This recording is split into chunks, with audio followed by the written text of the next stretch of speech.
Hey, I thought I'd shoot a real quick video of this. So this is the front end that I'm going to use. Sorry, this is parts of the front end I'm going to use on the Model T. So, or on the T bucket. So this is a front end from a Ford F1, F100, I guess they call them, pickup truck, and I believe it's 48 to 52. And the drag link removal on these at a little bit of a difficulty. So the way this is set up, and I can pull it out here. I've already taken it off, but I wanted to show you how I did this because I had a little bit of problem with them. So on the end of the drag link on both ends, there's a piece that screws in and it's got a big slot in it, and then through that slot there's a cotter pin.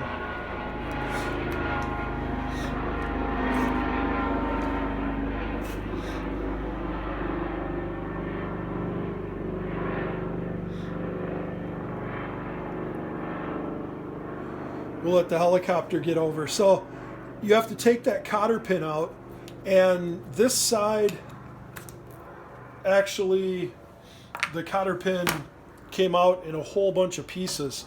That one was from the other side, and it came out nicer, but I had a real hard time getting this one to break loose. So what I ended up doing is, with it in an upright position, so I had the axle turned on its side, I soaked this with penetrating oil and tried to loosen it up that way.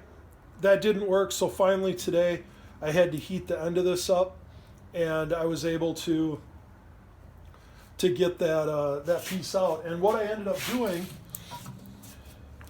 is a regular screwdriver, isn't going to work. It dwarfs in that slot. It's not gonna fit in there.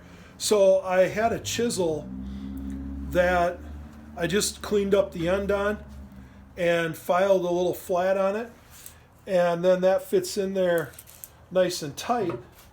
And then I found a socket, half-inch drive socket that fit on the end of the chisel, and I used the power tool here. So I was able to go ahead and put this in, and that broke this loose right away. So then that piece unscrews out of there.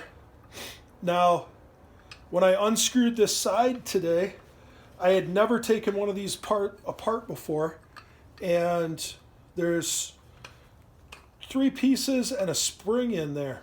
And so when I did this side and I completely unscrewed it, I had been soaking this with penetrating fluid, so everything was nice and moist in there, and I shot parts across the garage and ended up with a big mess. All that stuff oozed out onto the floor. So I was a little more careful when I took the other side apart, and I'll show you real quick the way this stuff goes into place.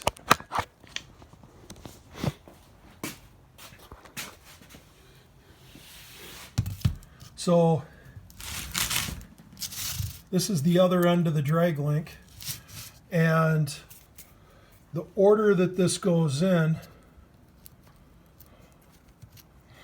is that plunger drops down into the spring slides up in place, and then there's 2 of these caps, and they have a concave in them where they ride on that ball